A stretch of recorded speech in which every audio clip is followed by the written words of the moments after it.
Jeremy Hill holding down the middle of the day. Live from the Mercedes-Benz of Baton Rouge studios, it's Hunt and Hill.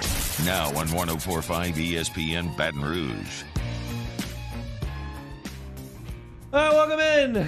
Hunt and Hill on a Thursday from the Mercedes-Benz of Baton Rouge studios in the downtown capital city. I am Hunt Palmer. He is Hill, Jeremy Hill. Taylor Sharp and Casey Gaines back there on the ones and twos. Loaded Throwback Thursday for you today on Hunt and Hill. Of course, we will lead off the second hour talking about a famous LSU game, one of the greatest ones in the history of the program. Don't think that's a stretch to say. So very much looking forward to that in the second hour. We'll have some NFL chatter here moving forward. A wild ending in the Pels game last night that we want to get to at the end of this hour with some radio calls. But we will start with the breaking news of the day. Yesterday, National Signing Day. A lot of guys in the portal, people moving around, Tigers scrambling. And they get some good news today. Miles Brennan, the quarterback that was the starter for last year until he got hurt and was going to be in the mix this year to start until he got hurt, is going to return to LSU and exit the portal, come back for his sixth year in Baton Rouge, which is great news for this program.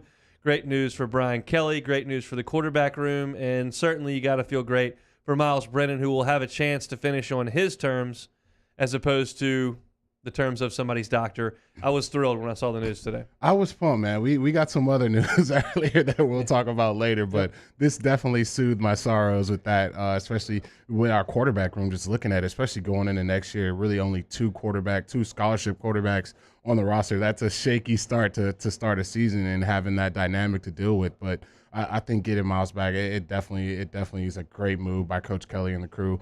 Recruiting him and getting him back to be a Tiger. I mean, he's been a Tiger his whole life, doing things the right way. Obviously, he's been ravaged with injuries his entire career. Really never got a chance to really show his full potential at the quarterback position. But I think going into next year, if he can stay healthy, he'll get a great opportunity to do that, kind of show Walker the ropes. We'll see what Garrett wants to do in the future. But I think this is a huge gift for Coach Kelly and the crew. It's been a wild ride for Miles Brennan. He comes in, Danny Etling is a transfer, and Danny Etling wins that job. Miles backs him up. They ask him to come in some really tough spots. Troy asked him to come in Tuscaloosa late in the game, but early in his career, not much there. And then obviously you think he's got a real chance as Danny moves on to be the starting quarterback. Joe Burrow comes in. He's the starting quarterback. He did okay. And Miles obviously got to sit back and watch Joe for 2 years. Then you think it's Miles' opportunity. Well, COVID hits, and it's a disaster. And then we try to play a football season. He throws the ball all over the yard for 3 weeks, throws for a ton of yards, a lot of touchdowns. A little shaky against Mississippi State, but against Vanderbilt, Missouri, I thought he was excellent. Then he gets hurt in that Missouri game, has to miss the remainder of that season. So he comes back. You got Max Johnson and TJ Finley into the program. You think the quarterback room is as healthy as it's been. You've got Miles Brennan as an upperclassman, Max Johnson, a young player, a freshman, TJ Finley, a young player, a freshman. You get a commitment from Garrett Nussmeier. You really think is going to be a really good player. And all of a sudden, as we know, Miles breaks his arm before training camp starts, and Max Johnson takes over the reins. TJ Finley leaves, goes to Auburn. Nussmeier plays a little bit this year. Now Max decides he's going to leave. Quarterback room is kind of left in shambles. You got one guy left, and now he can't play in the bowl game because he's trying to redshirt. Miles Brennan decides he's going to stay. LSU is going to have to add a quarterback from the transfer portal in addition to Walker Howard. This is your guy. Just didn't have to move. Yeah, you didn't have to look far to find your guy, which is, I think it's so huge. You can't go, it can't go unannounced. You can't go into a college football season. We saw how this team was ravaged with injuries. That's not out of the cards next year. You play a violent game. Obviously, Miles got hurt, not in a non-football related injury, but you still got to play on the field. You still got these defensive linemen coming after you, trying to get you on the ground, and you got to need as many scholarship quarterbacks as you can have, and especially talented scholarship quarterbacks, which I think all three of these kids have really a high ceiling, in my opinion. And so for Miles, I think just being the leadership, going through everything that a college quarterback could go through, playing, starting, backing up, just doing it all. I think that's going to be great for the younger quarterbacks on this roster to kind of show them the ropes and show them how things are supposed to be done the right way. So I'm so excited for him. I think this is probably going to be his best opportunity to really show what he can be as a college starting quarterback, and what other than Coach Kelly and the rest of the staff he's going to put together to try to help him do that. Look, in 3 games last year against SEC teams, Miles Brennan completed 60% of his passes for 370 yards per game and 11 touchdowns in 3 games, which is almost 4 a game. He was playing really high-level football after really the first half against Mississippi State, where he struggled a little bit to get his feet on the ground. He's a veteran. He obviously understands what is called, what is asked of a college quarterback, and he's got a little bit of experience playing. Certainly not a lot. He does not have a lot. It's his 6th year, and he hasn't played a ton. But he's certainly, to me, the best option out of the transfer portal. We talked about this last week, a little bit yesterday. I haven't watched Keaton Slovis play a down of football in his entire college career. I don't watch much USC. He was a nice, highly thought of recruit. He kind of split time this past year, got hurt. I haven't seen a ton of him. I have no interest in Zach Calzada. I have no interest in Emory Jones. Bo Nix is a talented dude. Do I desperately need him to be the quarterback? No, and I don't desperately need Miles to be the quarterback. But he's the guy that I probably would have picked based on his skill set, his age, experience level, and then kind of what I've seen from him. I think this is great from him. I don't know that he's going to beat out Garrett Nussmeier, but I know that he's got a lot of talent and has proven on the SEC stage that he can handle what's asked of him. Yeah, I think for me, I think he's probably the most accurate passer out of that bunch that you just named. Just watching Bo Nix all play last season, watching Zach Calzada play, I think Miles brings you the most accurate. I haven't seen much of Slovis either, but I heard he was probably the best of the bunch that's in the portal, and if you throw Miles into that bunch. But I love what Miles can bring to this thing. I think for me, the veteran leadership that he's going to be able to bring, just coming in that building every day, just knowing what's required and knowing what's asked of a college quarterback, I think that's going to work dividends, especially with the younger guys that are on this roster. So I'm excited. I think the more intriguing question for me is who's going to be 15 now? Is Miles going to keep that? We're going to give that to Walker? Like, how are they going to massage that little thing going on there? Well, I think they can make an arrangement there. Miles has got a couple more months left on campus, and as a graduate, and Walker's just showing up. So I think we'll figure something out just there. And I think in terms of Walker, he's said, and it's been mentioned, that he would be okay with a red shirt. So as disheveled as this quarterback room was, 4 weeks ago, 5 weeks ago, when, I guess Max hadn't decided to transfer, but you were looking at coaching change. Walker's taking a visit to Notre Dame. Eventually, Max is going to transfer. Like, it looked really, really shaky. All of a sudden, it's back on solid ground now because you've got a 6th-year senior in Miles. You've got Nussmeier, who is essentially a freshman. I can't keep up with years anymore. But he's basically a freshman. He's going to redshirt, so he'll be a freshman again next year. So you got him there, and then you bring in Walker Howard. All right, you got your feet on the ground. Do I think Walker Howard and Garrett Nussmeier are both going to graduate from LSU and finish their playing days there? No, I do not. But as we talked about last week, when Miles entered the transfer portal, no one had done that since Jordan Jefferson at LSU. It appears that Miles will. So one part of this is that LSU's quarterback room is on solid footing now. That's very, very good. Second part is, how can you not pull for Miles Brennan? Guy who has been, quote-unquote, beaten out or lost a job due to injury or, play by 3-4 different people, if you want to count Finley. And now he's finally going to get a chance to come back and compete one more time. And I don't know that Brian Kelly guaranteed him the starting job, but I do know that that Miles was prepared to go somewhere else. And Brian Kelly spoke with him, and then after 2 days beyond that conversation, he determined that, hey, it's time to come back. By the way, shout out to Shay Dixon for reporting this. I forgot to do at the top. Shay Dixon did break this story on Twitter. Shout out to Shay for that. Go 247. Awesome work by them. But how can you not pull for Miles Brennan? Yeah, it's a guy that, like I say, when he did announce that he was transferring, it wasn't one of those, like another guy we'll talk about later that transfer. Yep. I had nothing but good things to say about Miles. You can't possibly predict just everything he's gone through as a college quarterback, the freaking Heisman winner coming into town and just lighting the league on fire. You can't predict any of those things, and he handled everything the right way. I can't really pull up anything of him complaining or moping or just kind of being a bad apple in the group. He's done things the right way, and those are the type of guys you want to have in your locker room and have in your program. So for me, I think it's going to be huge for him to come back and really show his pride for LSU, his pride for the Tigers, and what an epic tweet that he got to post out. I think we've all seen Wolf of Wall Street. That was a great one. So that was a great way to announce your presence back in the LSU Nation. Yeah, and Stephen, and you mentioned that. Stephen Miller says, Miles broke the news, actually. That's correct. I'm over there trying to write Throwback Thursday. It's all popping up on my phone. And Shay was the first tweet I saw that would all spelled out. But Miles did tweet out the Wolf of Wall Street thing that he's not leaving. So that was very, very good for him. And Bilbo says in the Bayou Ford chat over there on YouTube, says, sadly, Hunt is right. This QB room won't stay together 4 years from now. That day's over. So all you can do is make it as healthy as you can in the moment. Right now, LSU's in a good spot. And then you continue to recruit and you continue to develop guys, you continue to play. Some guys are going to leave. That's just the nature of it. But that's everywhere. So, and everyone knows that now. There's no reason to even say it. But it's not sad that it's going to fall apart. What's good is that it's stable right now. And that's the only thing that you can certainly hope. So that's the news of the day as LSU kind of looks towards the future. I will add this. Miles is not going to play in the bowl game. That is not going to happen. I think there was some indication that, maybe he can be the guy. Right now, it looks like LSU is going to start a walk-on or a wide receiver in that game. That's the best I can do. Maybe Nuss gets a waiver, the NCAA. Who knows what they're going to do. But the indication right now, Miles is not going to play in that game. I don't think Nussmeier is going to play in that game. It's the Texas Bowl against Kansas State.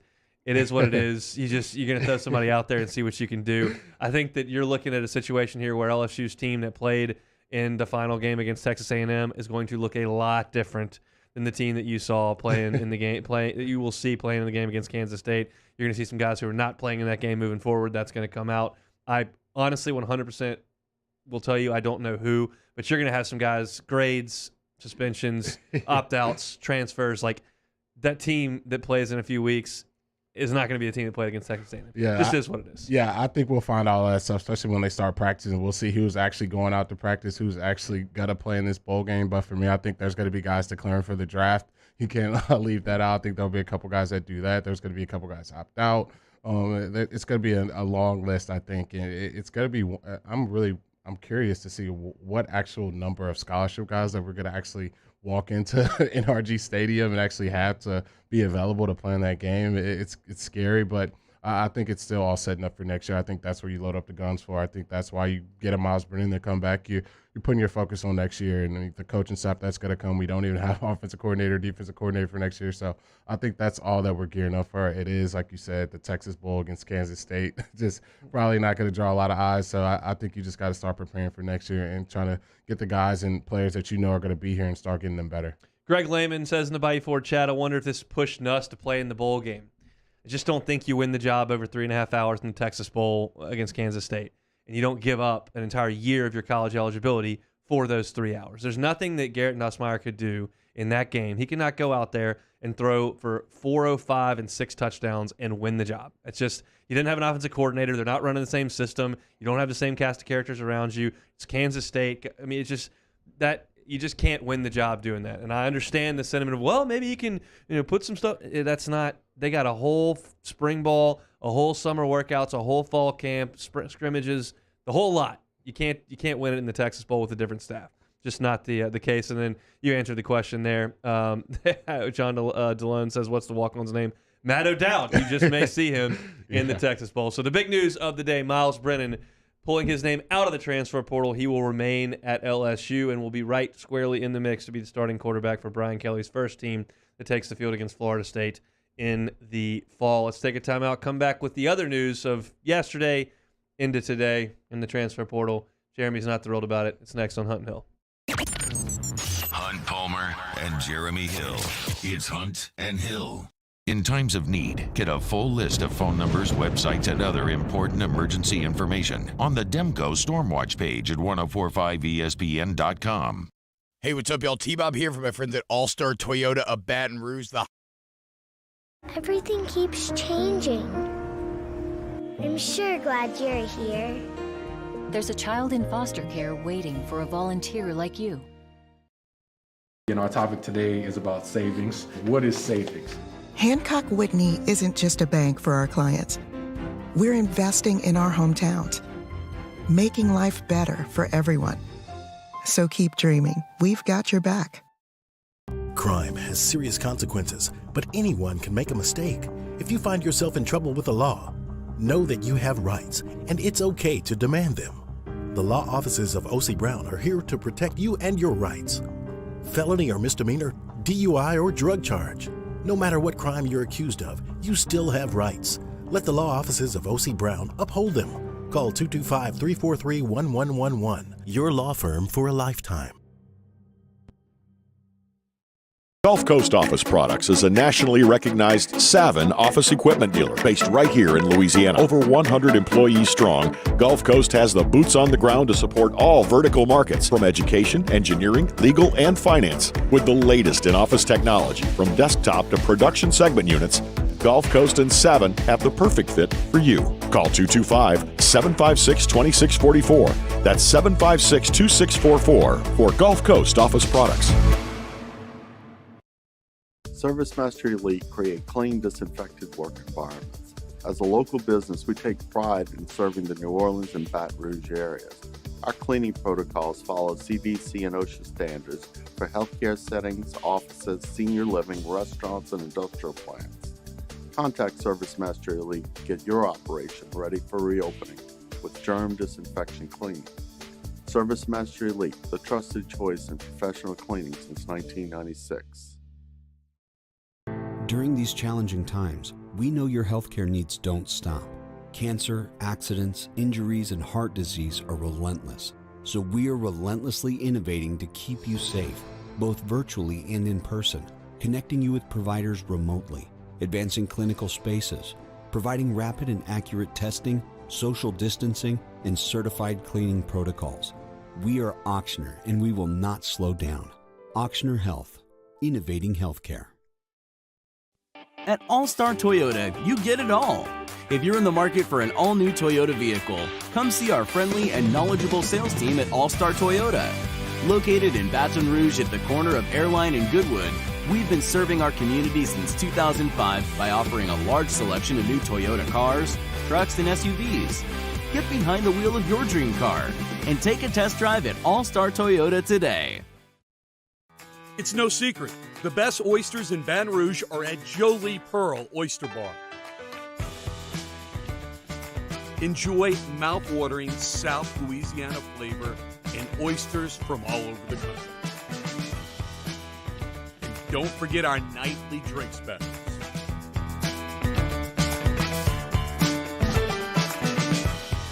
Jolie Pearl Oyster Bar, located in downtown Baton Rouge.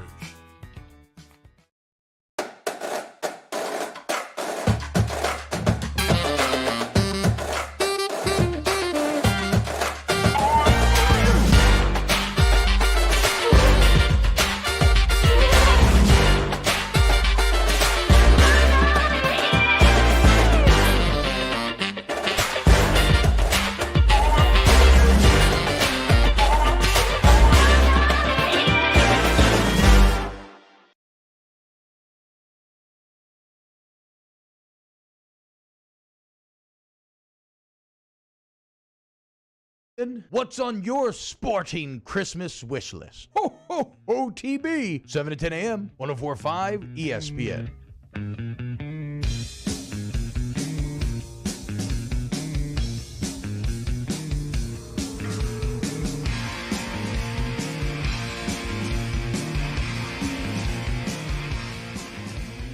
This is Hunt and Hill on 104.5 ESPN Baton Rouge. So, yeah, more good transfer portal news, more good Miles transfer portal news before we get to the bummer news. This just breaking, LSU has landed Miles Frazier, offensive lineman from Florida International. Just finished up his first year at FIU, I believe. I will do a little bit more digging on that, but he was very highly sought after and is a big piece to rebuilding an offensive line that needs bodies. And Miles Frazier is one of those, Jeremy. Yeah, definitely. I think that's the first thing I said that Coach Kelly was going to have his hands full doing, and that's refilling this offensive line who had a lot of veteran leadership on it.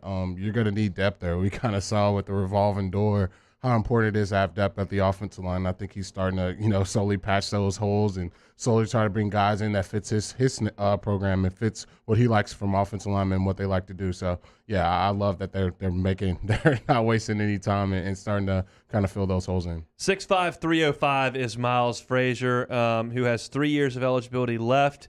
Looked at NC State, Florida State, UCLA, Ole Miss, Iowa State, Rutgers, Texas A&M, and Ohio State all have visited him in home over the last 2 weeks. So, yeah, this is a really nice get for LSU. They've got to continue to bring in offensive linemen. This past year, he played 650 snaps as a second-year freshman. This is so complicated with COVID. So it was his second year, but he was a freshman. I knew he was a freshman, but I didn't know how long he had been there.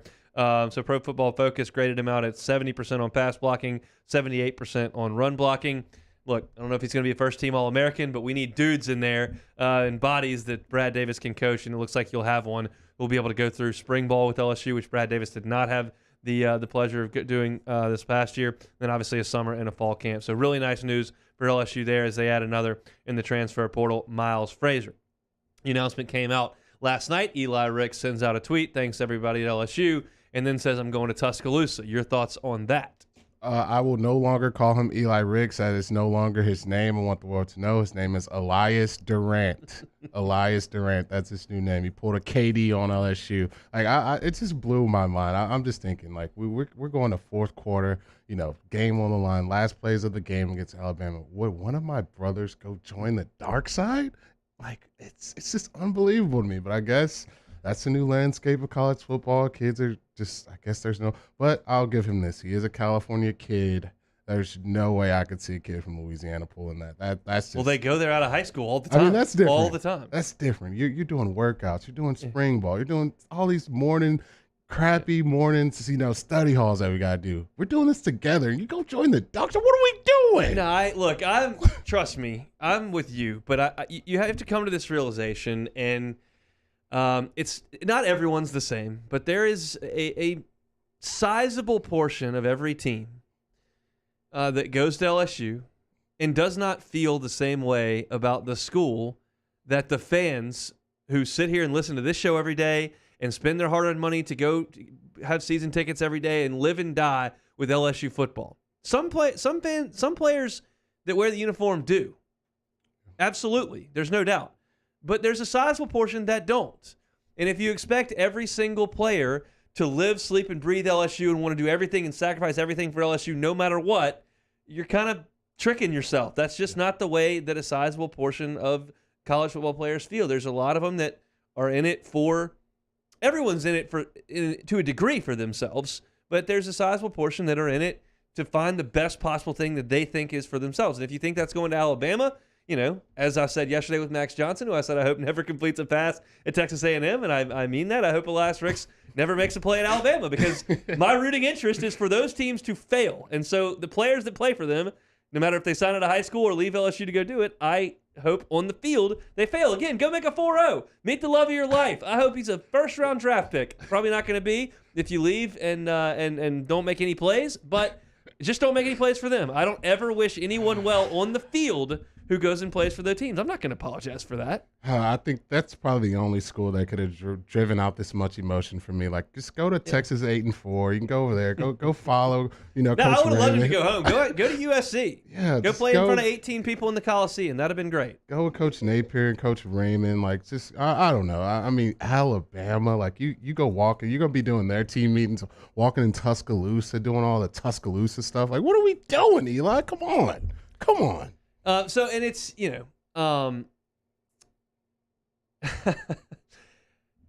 here's the deal. When you win, it's really easy for everyone to be bought in and fully 100% on board with the school. Everybody in 2019 was basically pulling the same end of the rope. Everyone was happy and it was great and everybody loved it. And that's the way Alabama is every single year. Every single team they have feels like that. We've gone through a 2-year run here where you've been under 500 for the majority of it. And it's just not a ton of fun. You have coaches getting fired. You have guys checking in, checking out. And that's all Eli Ricks and Max Johnson have ever known, is a dysfunctional LSU football program that right now is in kind of a world of hurt, to be quite honest, with the culture that was pervasive over there and the bodies that are left. It's pretty toxic. And I understand their urge to look elsewhere as players from out of state that want to go and do something different. It's never going to change the way I feel about LSU, and I just feel like everybody should lock it in and do what's best for LSU and fulfill your commitment and be the guy who goes out there and is part of the solution to what is the problem. But I understand it's going to be easier if he goes over to Alabama to go out there and compete for national. It's just going to be easier, and it's a place that is churning guys into the NFL and winning games at an unprecedented clip. I get it. I just hate it. Yeah, I hate it too. Like I said before, that's the only school that could just draw that type of raw emotion on me. I try to keep my wits about me, but come on, man, that's just, I don't know. But I guess California kid, not much ties to the South. It's just really probably not knowing much, just the raw rivalry between these two schools and just how much we want to beat them every year. I know they've gotten better in the stick for the past decade, but it's still, there's never a game where Tiger fans feel like we're going into Alabama game and we don't have a chance of winning. And for me, I maybe I think of things differently. I guess I grew up in the ages where you just, that's just not even in the realm of possibility. You're not going, better yet, you're not going to another D1 school. Better yet, our arch rivals. It's just not happening. It's just not happening. So I guess this is a new thing for me. I guess I got to suck it up and deal with it. But man, it's just, I don't like that move at all. Eli Durant, man.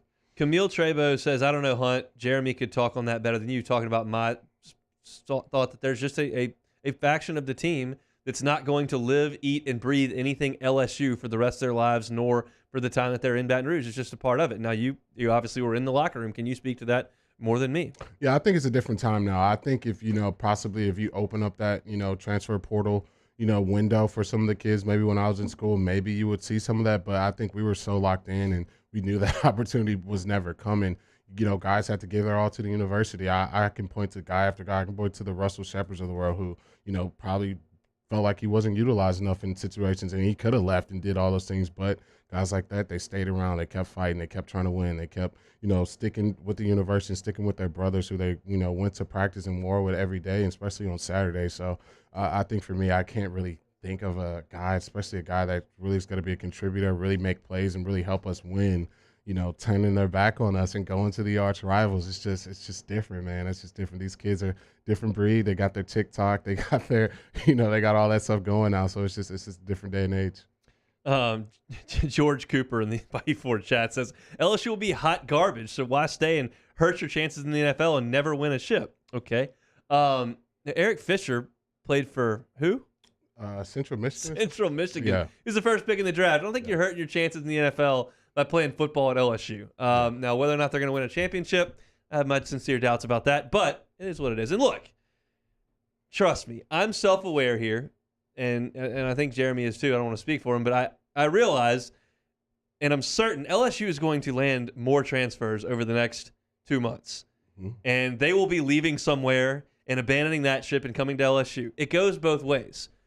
So I understand that us criticizing someone for transferring out, I don't know if I'm criticizing, I'm just saying I'm not pulling for them. Do whatever you want. I'm just not going to pull for you, which they don't need me. But you can't say everyone that leaves LSU is a traitor and an awful human, and everybody that comes to LSU is a great get for the Tigers. I get it. Yeah. It's sports. Like, I'm pulling for my team. I'm obviously going to have that type of reaction. That's just the way that it goes. So any shot of gotchaism that we don't understand the situation that is, but that's the door you've unlocked when you decide that everybody can transfer and never sit out a year, is that you're going to create some turmoil and some upheaval, and you'll hear about it on the Twitter streets, and you'll probably hear about it right here. So I get it. I just I'm sad when players that are good on my team go play for Alabama. And as I tweeted last night, I said, look, ideally your good players would play for you and not the exact teams you're competing against. Your starting quarterback goes to A&M. Your best returning defensive back is going to Alabama. Those are the two teams you compete against. Not great for the LSU Fighting Tigers. I'm only interested in the well-being of the LSU Fighting Tigers. Not great. Yeah, it's really not. That's what I said earlier. Any other school, like I would have not batted an eye. Any other school in the SEC, you go to Alabama. I'm so sick of them. Like, I'm really so just that can they just go away? Just 1 year, y'all just sit out, just let everyone else have. They will go away when he retires. They don't know it yet. They're not aware of this, but it's going to happen. When he quits, you become LSU, you become Florida, you become Clemson, you become Ohio State. Like, you don't win every year. You might hire another good coach. You don't win every year unless you have him. They think it's their birthright. It's not. It's just him. My entire childhood, you weren't any good. So it'll happen. It's just not happening tomorrow. And he'll be there for Eli Ricks' entire time. We'll see if these high school kids he starts signing. We'll see if he's there the entire time here in the next couple of years. But that's tale for a different day, and really sour grapes, which is all I have when I talk about Alabama, because as I'm very candid about, I'm just remarkably jealous of everything that they do. It's just the way it is. He should be our coach. We should have him, and he made a mistake, and he went elsewhere. But he's over there right now, and it's just a freight train that is difficult to run off the tracks unless you've got Joe Burrow. He's not coming back in the transfer portal, is he? No shot at all. I think my boy Nelson Green said it best. Imagine my boy Joey Burrow going to Michigan. Like, it just would hit the Ohio State fans a little different, I would think. LSU, they can cheer him on. You in the SEC, all that's great. You go to Michigan, I'm sure those Ohio State fans aren't going to be cheering you on. Internet, fun place. All right, take a break. Come back with more Hunt and Hill. Holding down the middle of the day. This is Hunt and Hill. Our listeners fire off their opinions on the jimsfirearms.net hotline at 499-1045. Keep listening for your next chance to shoot us your thoughts with the jimsfirearms.net hotline on 1045 ESPN Baton Rouge. Come celebrate the small things at Small Sliders. We keep to slip and fall where you're injured, you need to call an attorney. The defendant insurance company, it's their goal to close the case as quickly as possible and pay out the least amount of money as possible. That's why it's important to call an attorney and call the law offices of O.C. Brown. At the law office of O.C. Brown, we're a family-owned firm. We want to be your law firm for a lifetime.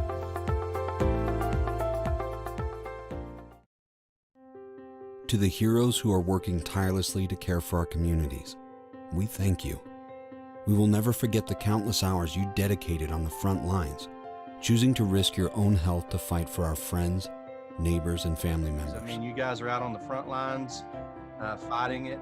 We are grateful for your heroic acts and unwavering spirit. Together, we are overcoming this adversity and make our state healthier and more vibrant again.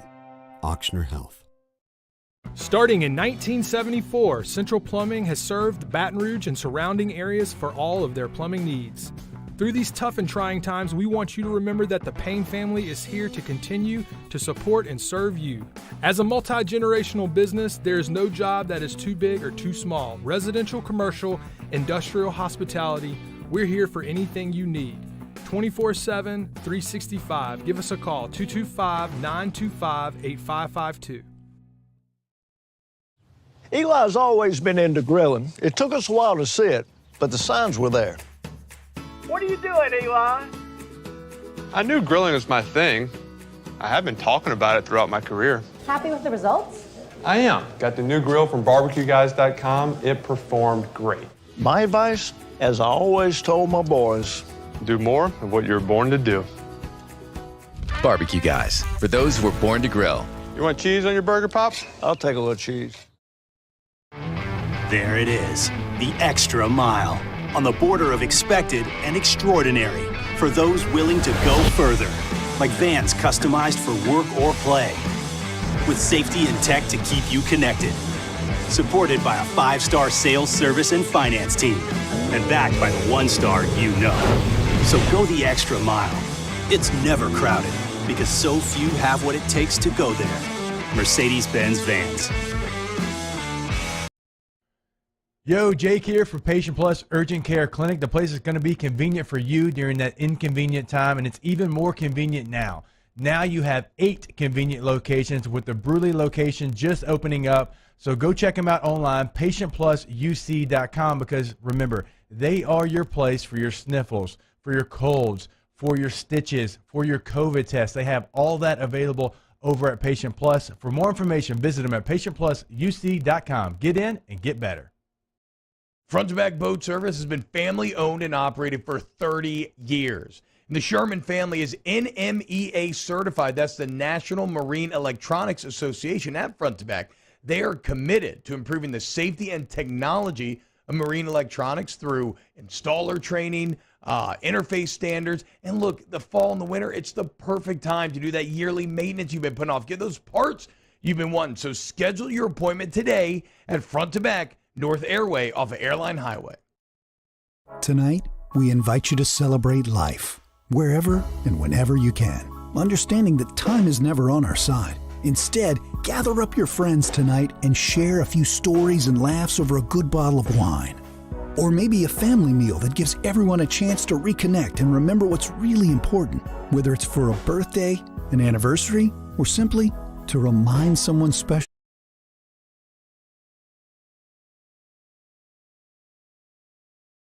And look ahead to bowl season. Plus, we preview Thursday night football between the Chiefs and the Chargers and more. Join us 2 p.m. 104.5 ESPN Baton Rouge.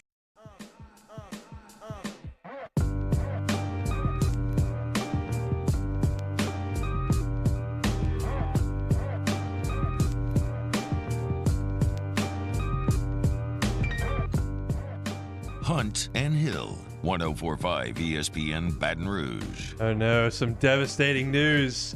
What we got? Devastating news. Cousin Trey portal has entered the portal. Oh no, not Cousin no. Trey. What are we doing, man? It's Cousin Trey. Cousin Trey. No Palmer's on the roster now. What are we gonna do about that? I was always thinking about when my kid was born, there was gonna be a Palmer on the roster. It was gonna be a whole thing, and he's in the portal. Cousin Trey, we got speed. We're Tigers. Did you see that screen pass against A&M? Like, we could use a little more of that next year. That was tight. I liked that. That was very good. Oh, so it looks like Cousin Trey Palmer, for those not familiar with the joke, has entered the transfer portal within the last couple of minutes. Former 4-star wide receiver from Kentwood, 41 catches for 458 yards and 3 touchdowns during his time with LSU. As you mentioned, took that screen pass to the crib against Texas A&M, but he is in the transfer portal. We'll keep you posted as things continue to happen. It is not over.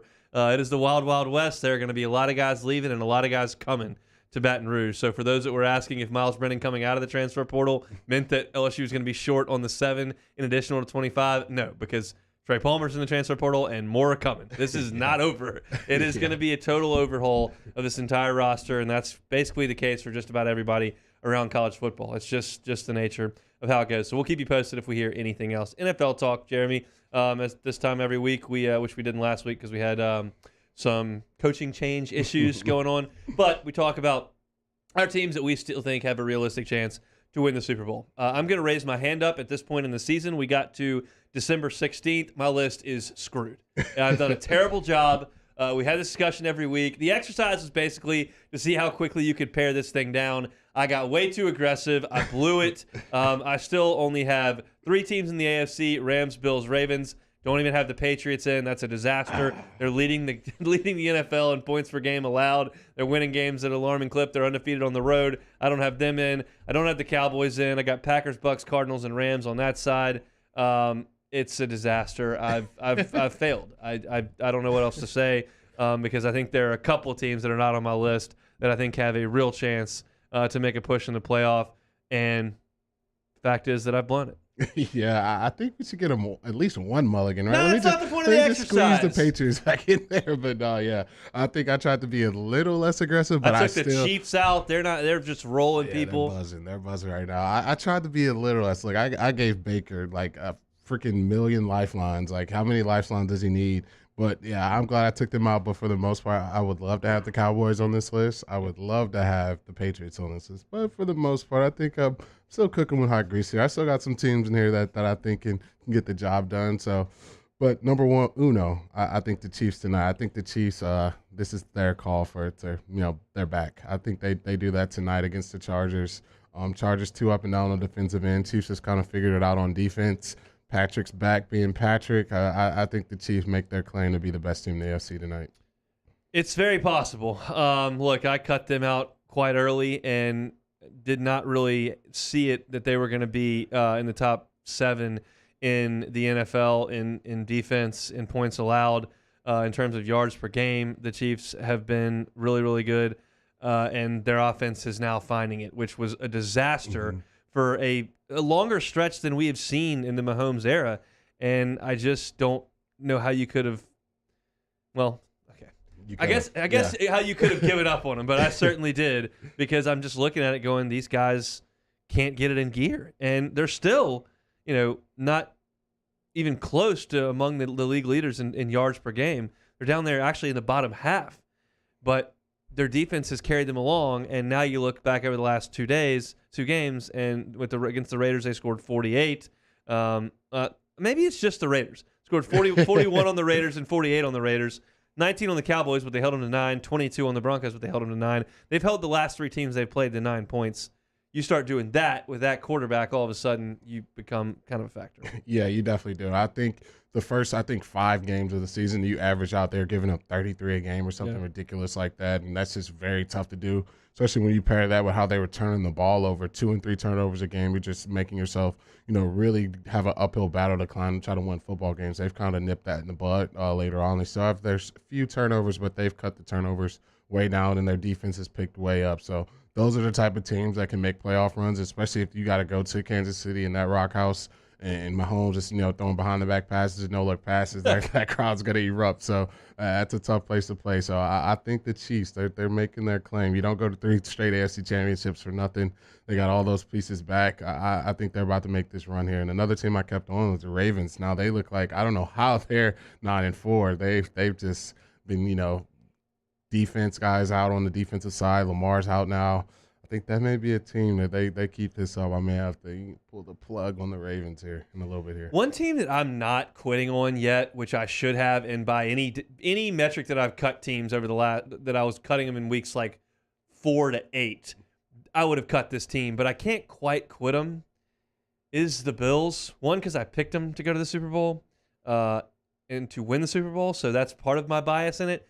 They still have statistically the best defense in the NFL.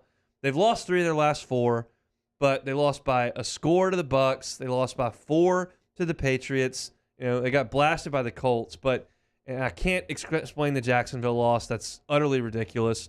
They lost by 3 to the Titans, but you look at them, they got the Panthers coming up this week. They should be able to handle their business in that game.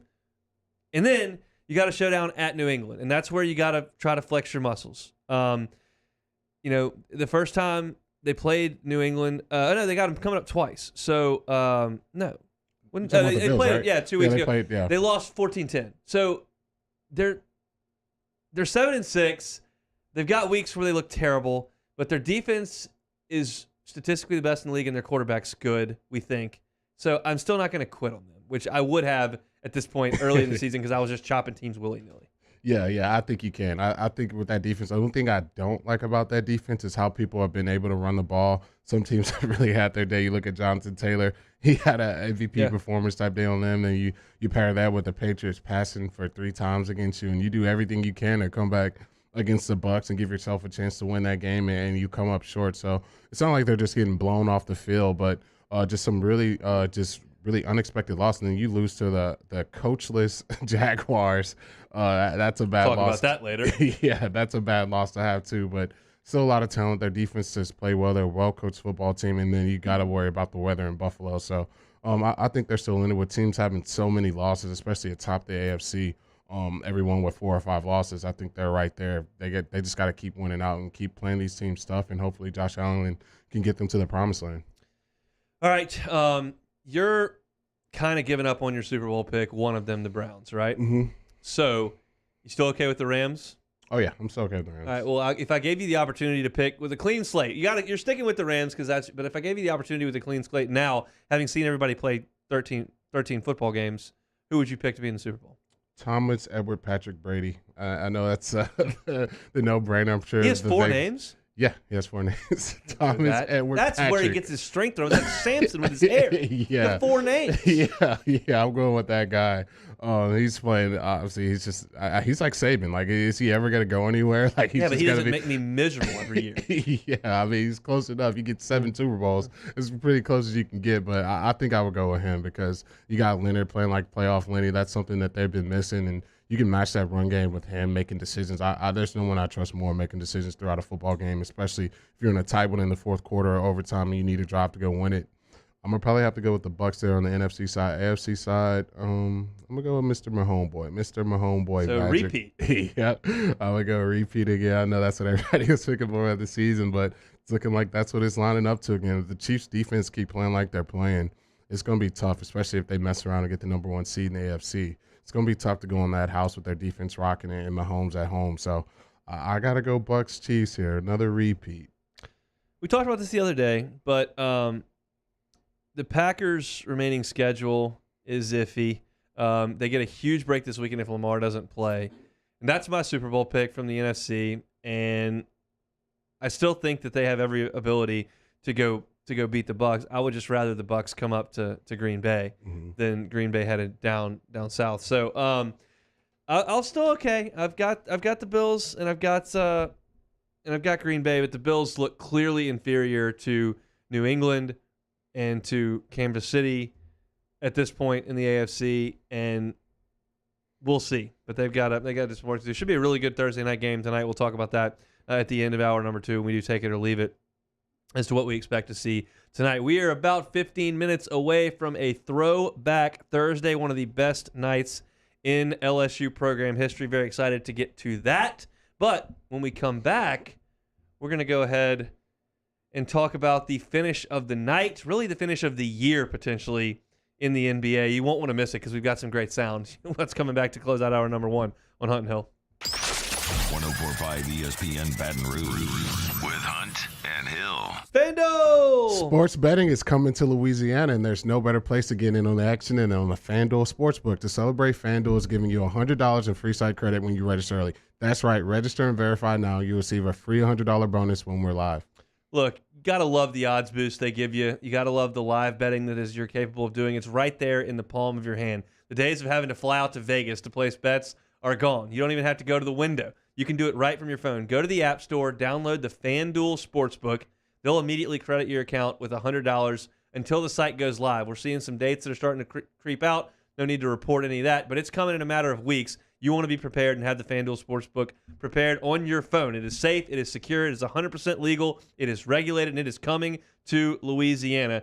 Best part about the app, though, when you win, you can get paid in as little as 2 hours. So download the FanDuel Sportsbook and register now to get $100 in free site credit to see why it's America's #1 sportsbook. Must be 21 and present in Louisiana. Bonus is issued on non-withdrawable site credit. Expires 7 days after FanDuel accepts its first real money sports wager in Louisiana. Unique user identity verification is required. The offer ends on the go live date. Restrictions to apply.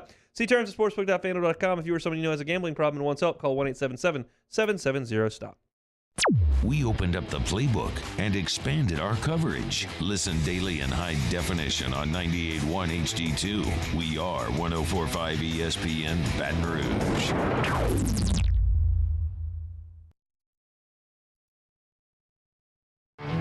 There it is, the extra mile, on the border of expected and extraordinary, for those willing to go further, like vans customized for work or play, with safety and tech to keep you connected, supported by a 5-star sales, service, and finance team, and backed by the 1-star you know.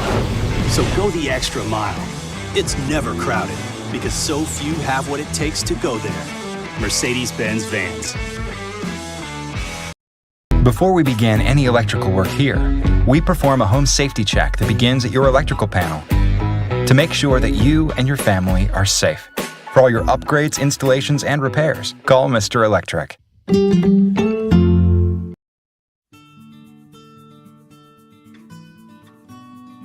This is a house call. This is a follow-up appointment. This is a diabetes checkup. This isn't just more convenient care, it's more advanced care. This is innovating healthcare at Louisiana's #1 hospital, Auctioner. I've been doing business with Luba for 25 years. They're dependable, trustworthy. It's just the attention to detail with our clients. Our folks have years and years of experience. They're highly trained professionals, but many companies have that asset. What I'd like to think makes Luba a bit different is that we use those talents in a way that truly is dedicated to serving the needs of the folks who depend on us. At All-Star Toyota, you get it all. If you're in the market for an all-new Toyota vehicle, come see our friendly and knowledgeable sales team at All-Star Toyota. Located in Baton Rouge at the corner of Airline and Goodwood, we've been serving our community since 2005 by offering a large selection of new Toyota cars, trucks, and SUVs. Get behind the wheel of your dream car and take a test drive at All-Star Toyota today. Are you a licensed contractor? There's lots of good contractors in Louisiana doing work the right way, but unfortunately, too many unlicensed contractors are working outside the licensing requirements. Working as a contractor in Louisiana requires a license for the company doing the work. The Louisiana State Licensing Board for Contractors wants to help you get licensed to allow you to conduct work legally. It's not difficult to get the license. We can help you. Go to lacontractor.org for more information. Licensed contractors, it's the law.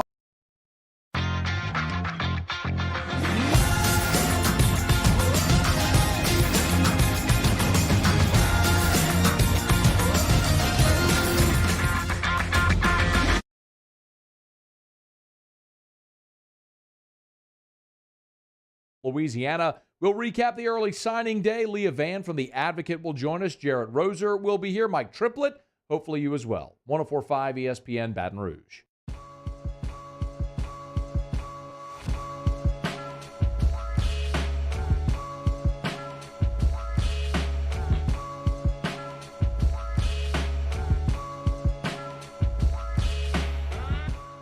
This is Hunt and Hill on 104.5 ESPN Baton Rouge. So you probably already know this. The Pelicans stink. And the Thunder, not good either. But that's okay. A pair of bad teams get together on a Wednesday night. Nobody really paying attention or watching, and you wouldn't because, they're not very good. But what these two teams produced last night will be the ending of the year in the NBA. The Pelicans had a 3-point lead with 4.5 seconds to go. And Oklahoma City had the basketball with a chance to tie with a 3.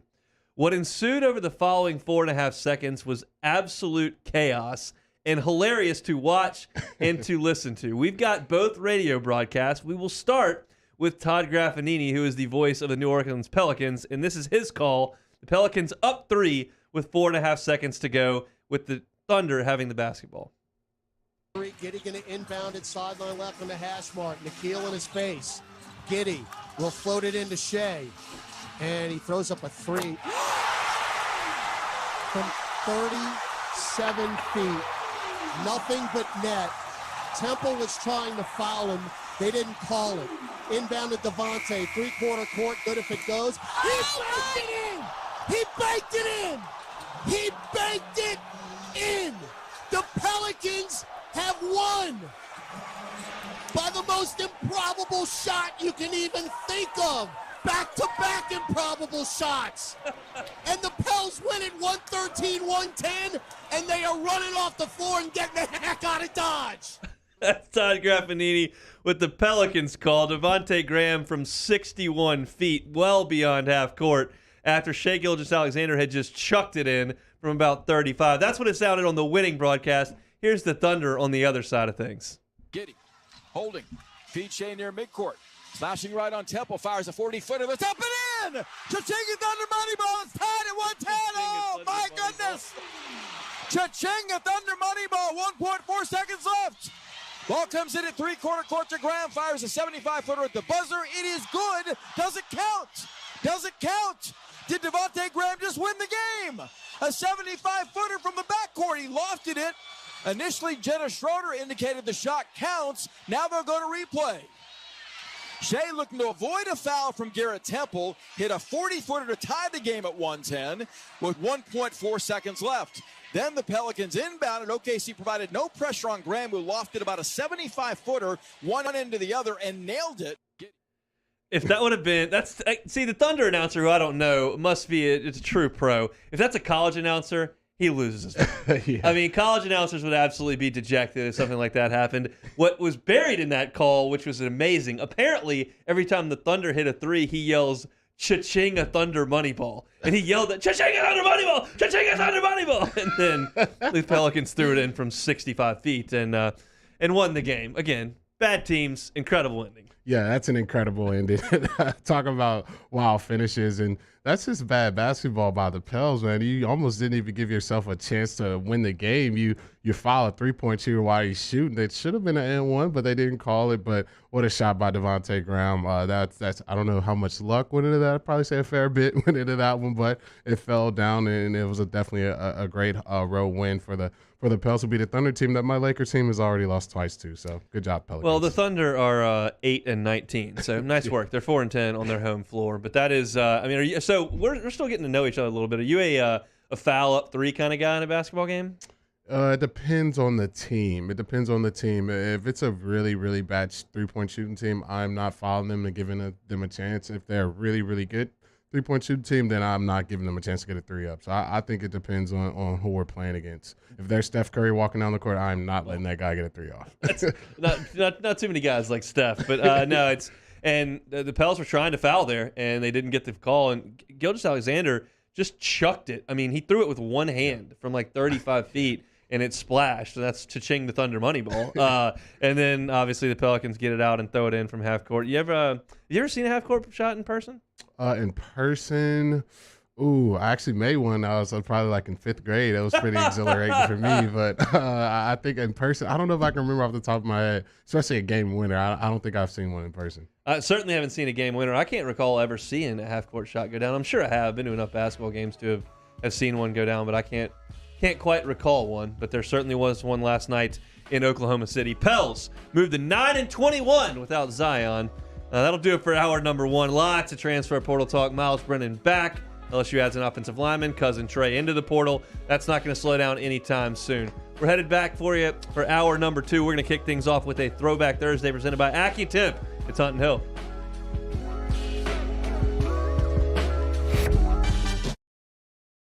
Pack up all my things.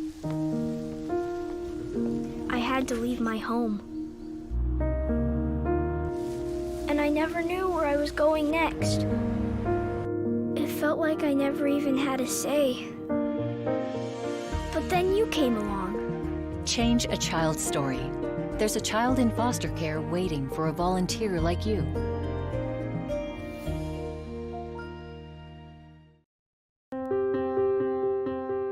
This isn't just another day. It's so much more.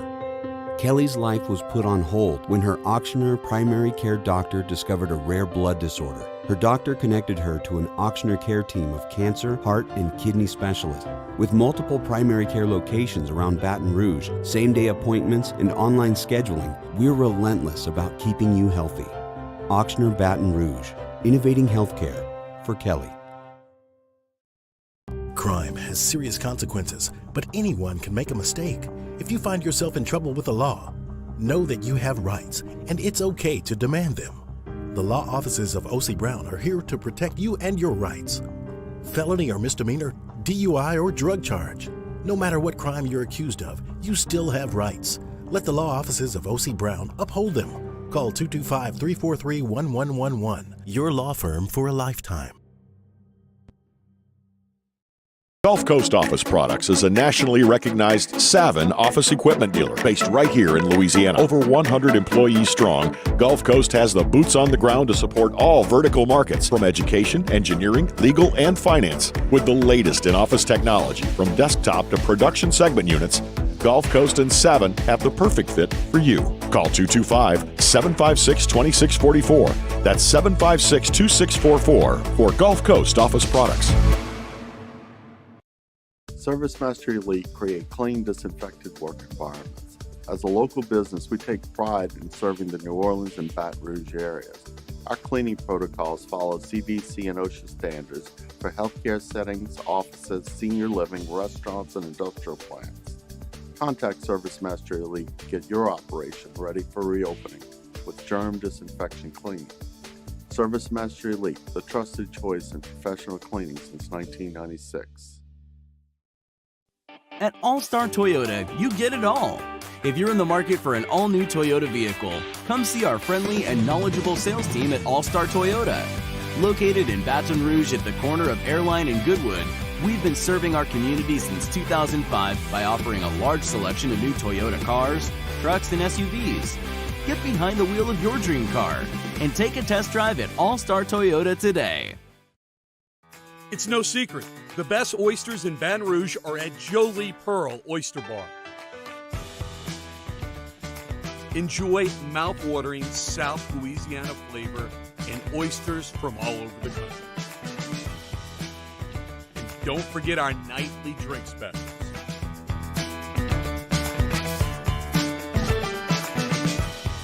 Jolie Pearl Oyster Bar, located in downtown Baton Rouge.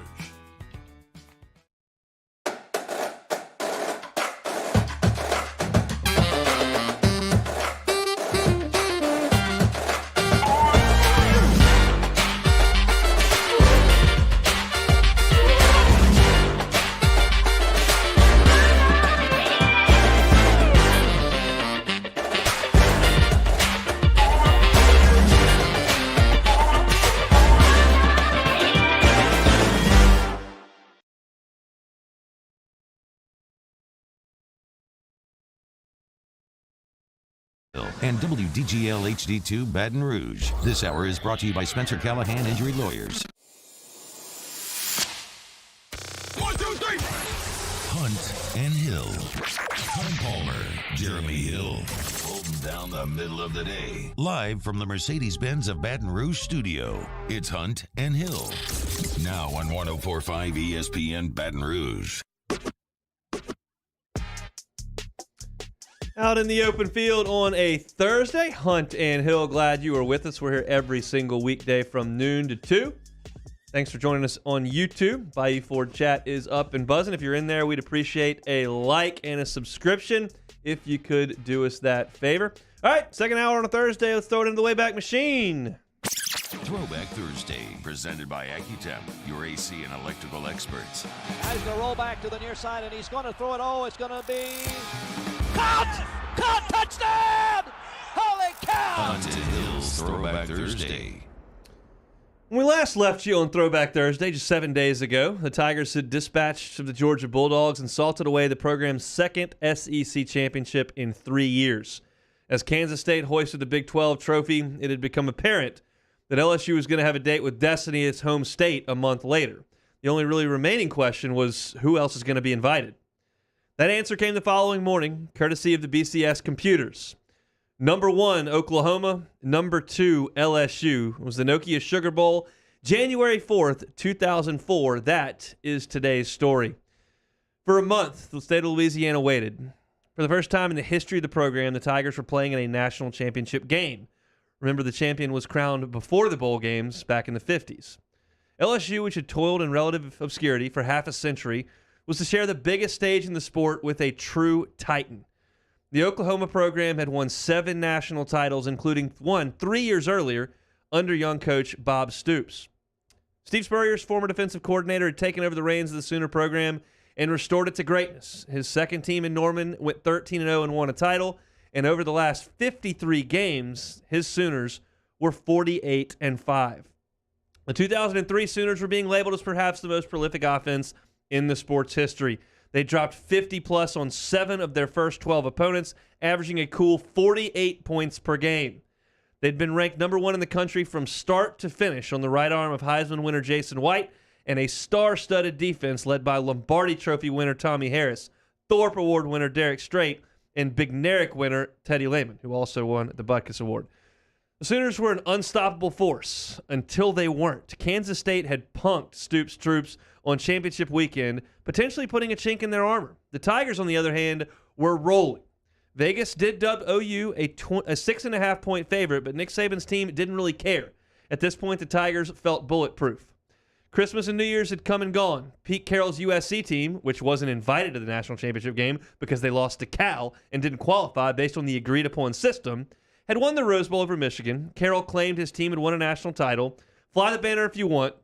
You didn't play in the game. Time to really settle college football's ultimate prize. The entire state of Louisiana descended on New Orleans, its heartbeat. The French Quarter was painted purple and gold. Crimson and cream joined in. Welcome to one of the greatest nights in the history of LSU's program.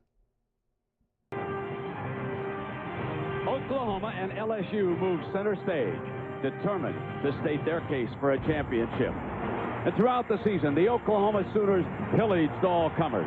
They scored more than 50 points in 7 games, and they were favorably compared with the greatest of all time. But then came the Big 12 championship game. Kansas State exploded the myth. And for an entire month, Heisman-winning quarterback Jason White has lived with this bitter taste. That feeling was horrible. We don't want it happening again. It's do or die for us. The LSU Tigers storm into New Orleans, riding a 7-game winning streak. The Tigers dominated Georgia in the SEC championship game with big plays and a smash-mouth defense. Coach Nick Saban built this powerhouse around speed and a relentless bump-and-run blitzkrieg. We don't play DB like this. We don't play bump and run like this. You got to have balance and body control. Every game played, every inch of turf battled for has led to this showdown between Oklahoma and LSU for the BCS National Championship. The Superdome was packed tighter than a Krotz Springs boudin ball. The tension was palpable. The stage was set. LSU would get the football first as the purple and gold throng stood nervously, wondering if their team belonged with powers like Oklahoma. The first play announced that, yeah, the Tigers did belong. Move on to dental school. We'll develop that story. First down play. Vincent, the freshman, breaks free in the secondary. Foot race. He can go the distance. Straight trips him up. At the 19-yard line, Derek Strait trips up freshman sensation Justin Vincent. I personally don't know if my body's ever felt like that. A month of anxious anticipation just exploded into a mosh pit of hysteria. The Tigers were in the red zone after one snap in the Superdome. Starting quarterback Matt Malk would find Michael Clayton on a huge third down play down to the Sooner 3-yard line where LSU had first and goal. Behind 2 lead blockers.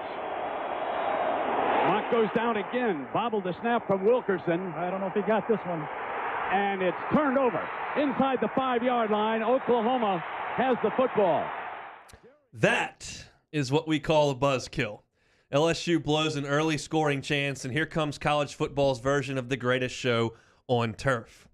On the Sooners' second play from scrimmage, the Heisman Trophy winner Jason White would take a deep shot from inside his own end zone. And they wanted to see if he could get the corner like he did against Kansas State. He did not. Second down from the end zone. White moving the pocket. Now comes far to double coverage. Thrown, juggle, intercepted by Webster. Webster at the 40-yard line. Corey Webster still going down to the 31-yard line. One of the best defensive backs in college football. Picks it off, and now it is a turnover apiece. It is a tall corner. Except Suburban, for most of the onlookers, we had a 70-yard touchdown run and a pair of turnovers. Jimbo Fisher's offense returned to the field in great field position. They were inside the Oklahoma 40, courtesy of that interception, and the Tigers quickly faced a 3rd and 2. Instead of pounding that thing straight ahead with Justin Vincent, they decided to use a little speed on the edge. Petty. So far, he's been very accurate. They got it. There's the block punt recovered at the 2-yard line. First and goal all week long.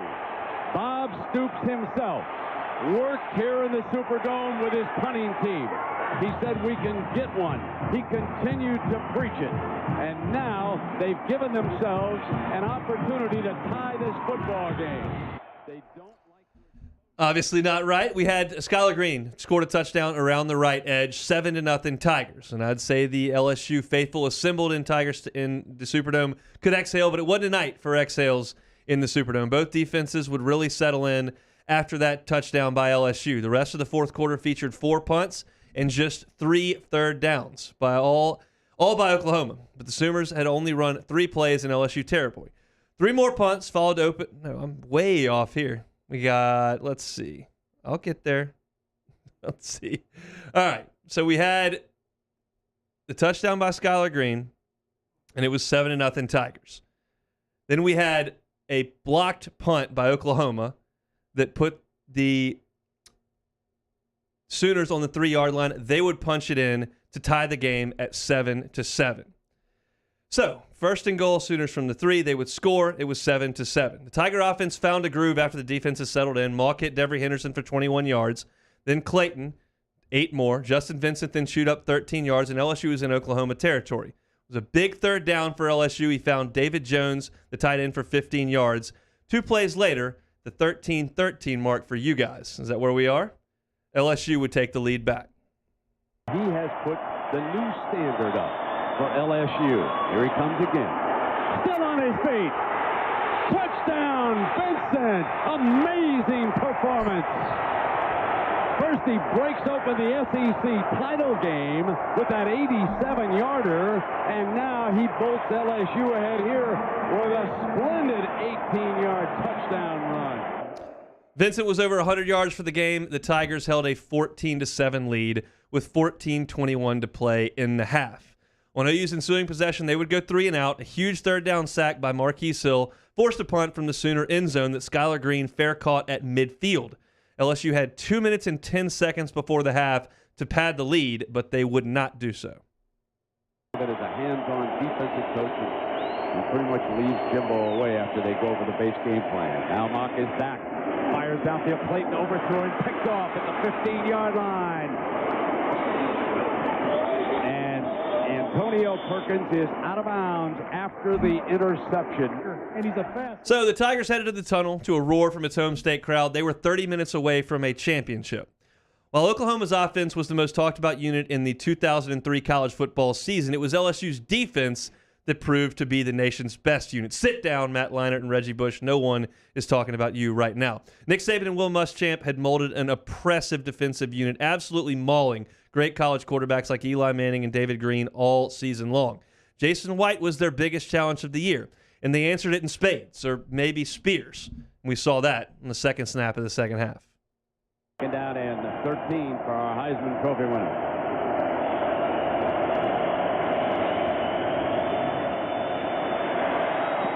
Intercepted.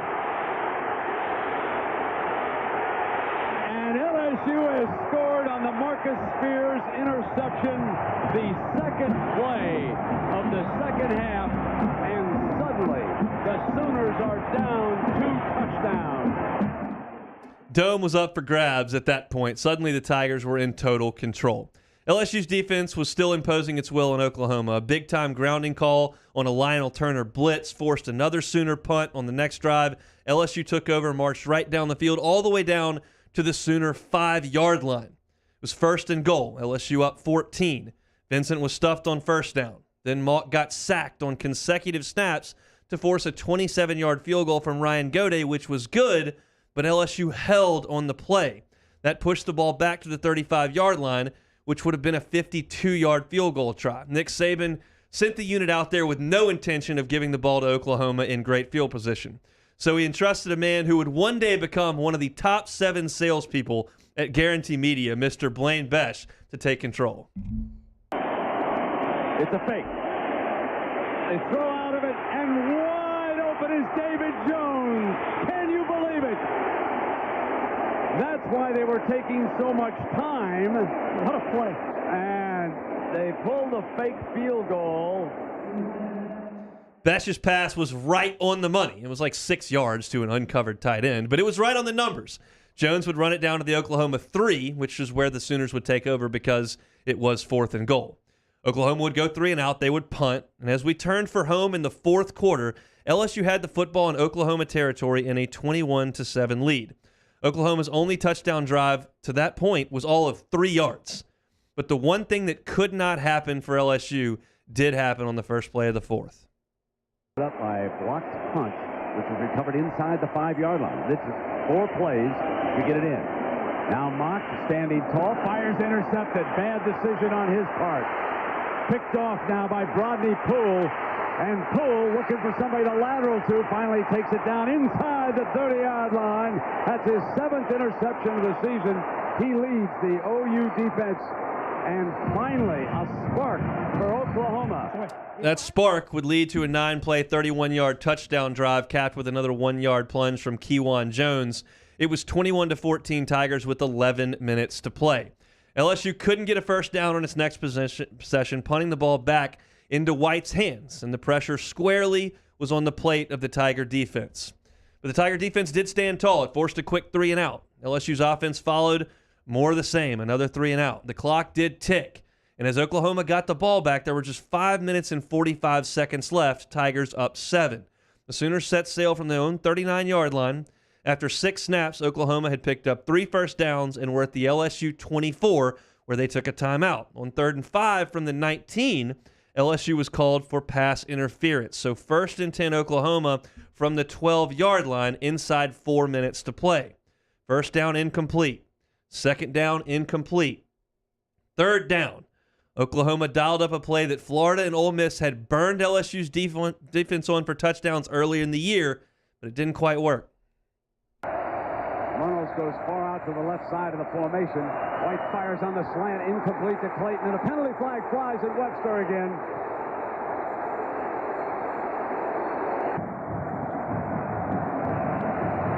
Bradley out to the left. Jones and Wilson. There's your flag on Corey Webster. That set Oklahoma up. They would try to throw the football to Kejuan Jones wide open over the middle field, but White would miss him.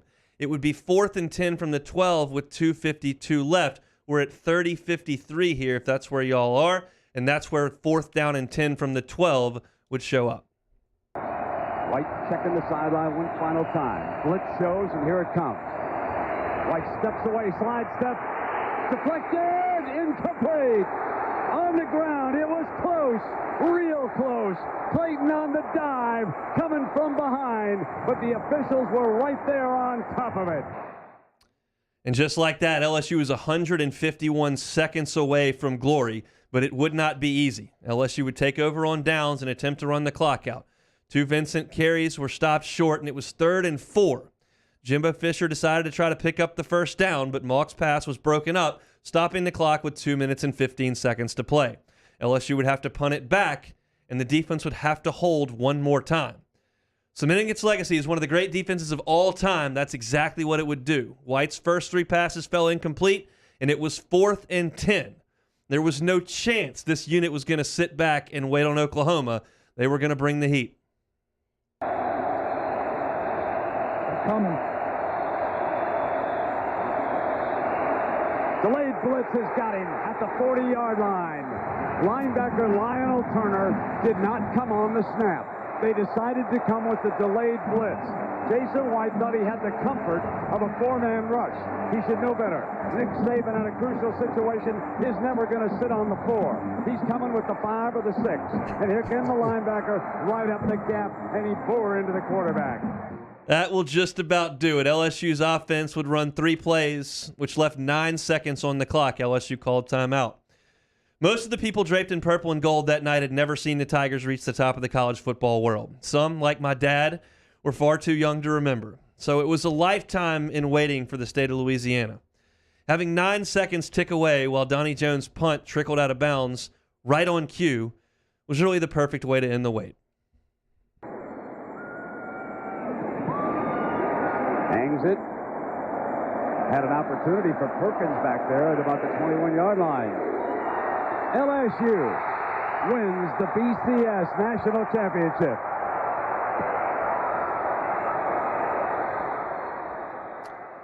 Drinks were tapped, families, friends, and even strangers embraced, tears streamed, and with a decade of misery closer in the rearview mirror than it may have appeared, the LSU Tigers were the champions of college football. That's today's Throwback Thursday, presented by AccuTemp. LSU, kings of the college football world in January of 2004. What a game, man. I still remember that one like yesterday, being a young running back in my early on career. Just watching Justin Vincent, especially that first drive of the game, just how explosive he was and just blowing through that Oklahoma secondary. I know he got tripped up at the end, but I definitely remember that play like yesterday. And then my boy Swag Goo, man, getting a touchdown. It's blowing that game open. It's giving us all the swag in the world. I think that's what kind of created the swag that we have that's carried on to this day.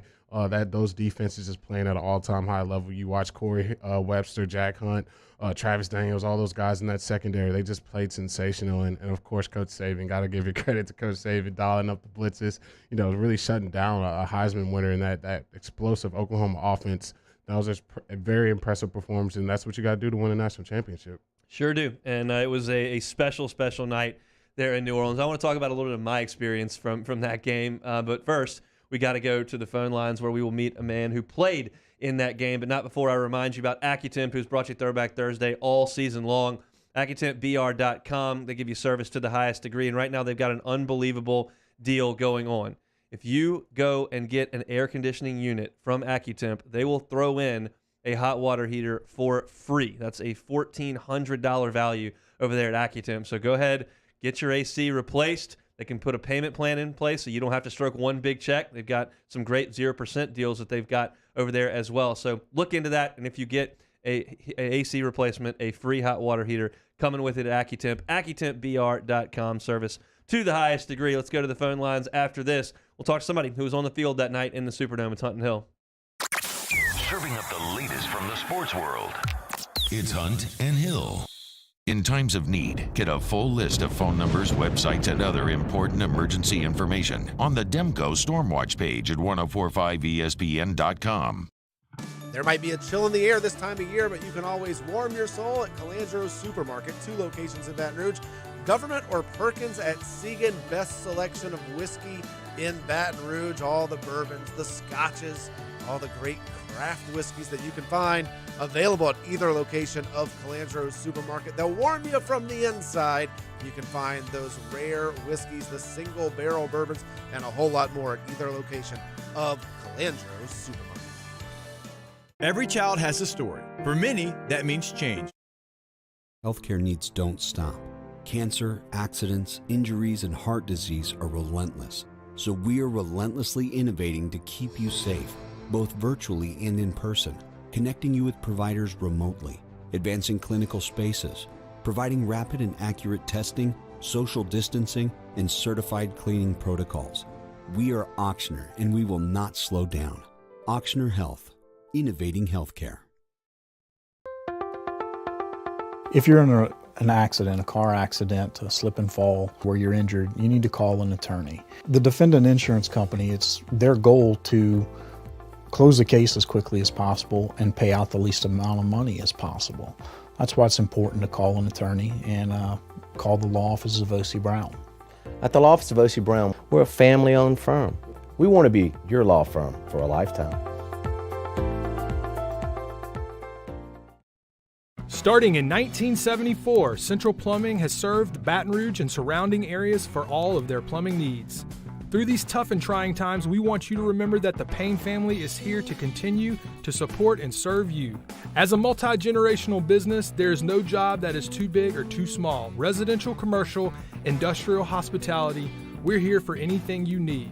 24/7, 365. Give us a call, 225-925-8552. Eli's always been into grilling. It took us a while to see it, but the signs were there. What are you doing, Eli? I knew grilling was my thing. I have been talking about it throughout my career. Happy with the results? I am. Got the new grill from barbecueguys.com. It performed great. My advice, as I always told my boys, do more of what you were born to do. Barbecue Guys, for those who were born to grill. You want cheese on your burger, Pops? I'll take a little cheese. There it is, the extra mile, on the border of expected and extraordinary, for those willing to go further, like vans customized for work or play, with safety and tech to keep you connected, supported by a 5-star sales, service, and finance team, and backed by the 1-star you know. So go the extra mile. It's never crowded, because so few have what it takes to go there. Mercedes-Benz Vans. Yo, Jake here for Patient Plus Urgent Care Clinic. The place is going to be convenient for you during that inconvenient time, and it's even more convenient now. Now you have 8 convenient locations, with the Bruley location just opening up. So go check them out online, patientplusuc.com, because remember, they are your place for your sniffles, for your colds, for your stitches, for your COVID tests. They have all that available over at Patient Plus. For more information, visit them at patientplusuc.com. Get in and get better. Front to Back Boat Service has been family owned and operated for 30 years. And the Sherman family is NMEA certified. That's the National Marine Electronics Association at Front to Back. They are committed to improving the safety and technology of marine electronics through installer training, interface standards. And look, the fall and the winter, it's the perfect time to do that yearly maintenance you've been putting.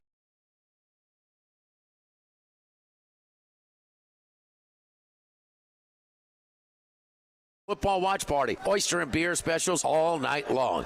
Game Time presented by Bet Rivers from Jolie Pearl, Thursday on 104.5 ESPN Baton Rouge.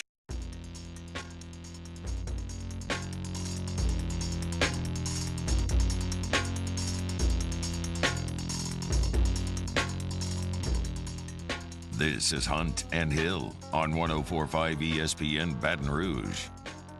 Reliving the 2003 National Championship, 2004 Sugar Bowl, as it were, in January of 2004, LSU's first national championship since 1958. A man who started on the offensive line that night, Rodney Reed, joins us now. Rodney, thanks so much for the time. How are you? Hey, guys. Yeah, thanks for having me. Absolutely. It is our pleasure. So we just kind of went through the game there, reliving it. I want to go back a little bit before that, actually, to the SEC Championship. Y'all walk off the field after dominating Georgia, and you're living in a BCS era. You know, Oklahoma has lost that night, and USC is right there in the mix as well. Did you feel comfortable walking off the Georgia Dome turf that you were going to have a chance to play in that game? Yeah, well, it certainly wasn't assured, but I think, you know, the BCS came down to fairly straight mathematics, and I think the math was on our side if we won that game. So felt pretty comfortable. You know, afterwards, not 100% assured, but pretty comfortable. And it was really just a matter of who our opponent was going to be. And you know, really during that time, the expectations were a bit different at LSU. You know, coming off of, you know, some challenges there in the sort of '99 season.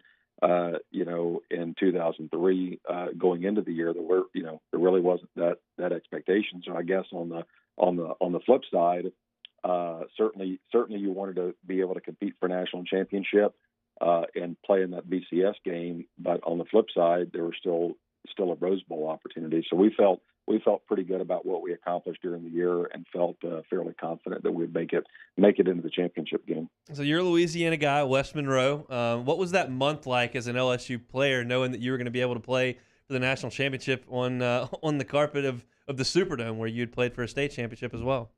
That was fantastic. Yeah, I mean, you know, our record in the Superdome was always pretty good. You know, when I was at West Monroe, we won 3 state championships down there. We won the Sugar Bowl my sophomore year against Illinois, and so had always had pretty good success there. I think we were about 5 or 6-0. So we were fairly confident if we could get in the game, no matter who we played there in Oklahoma or USC, it was going to be a great experience for us. You know, in the time leading up to the game. And felt like we would have a lot of success in the game, thanks to, you know, a lot of support there locally. There certainly was some of that, and I want to go now to the game. And obviously, the first play, Justin rips off a 70-yard run. That was, I believe, right behind you. What did that feel like? Yeah, no, it was fantastic. I tell you what, like the only thing that and it was just a basic little, you know, zone play or stretch play there to the right to start. And, you know, so much excitement after Justin breaks free. I kind of, you know, jogged off the sideline, to be honest, because I didn't stay out for extra points and field goals. And so, you know, Justin broke free, and I really thought it was a touchdown because the crowd was cheering and everything. And I really didn't realize that somebody, I think it was maybe the cornerback there, number 2, who was a really good player, ended up catching Justin there, and I don't think we scored a touchdown there. I think we might have had a fumbled a snap or something, and didn't get it in. But to be honest, the play went right there to the right. You know, he broke free, and, you know, Justin didn't get caught too many times. So, what do you remember about preparing for that Oklahoma defense? I know they had a really good defensive lineman in Tommy Harris. Did you guys spend a lot of time trying to prepare for those guys? Yeah, well, you know, really we were, you know, we thought we had a pretty good team, but going into that game again, LSU, just from a reputation standpoint, wasn't really on that sort of full national spotlight still at the time. And going into that game, if you remember, we had our Oklahoma had a Heisman Trophy winner in White, the quarterback. You had all everything defensive lineman and Tommy Harris. You had the best linebacker award in the country with Lehman, and you had the best secondary guy there with Strait. And so sort of across the board, if you remember that year, Jeremy, I mean they swept every college award. I don't think there was a college award that somebody from Oklahoma did not win that year. So, but again, we sort of trusted that if we went out there and played well, that we could get after them, and the game proved that out.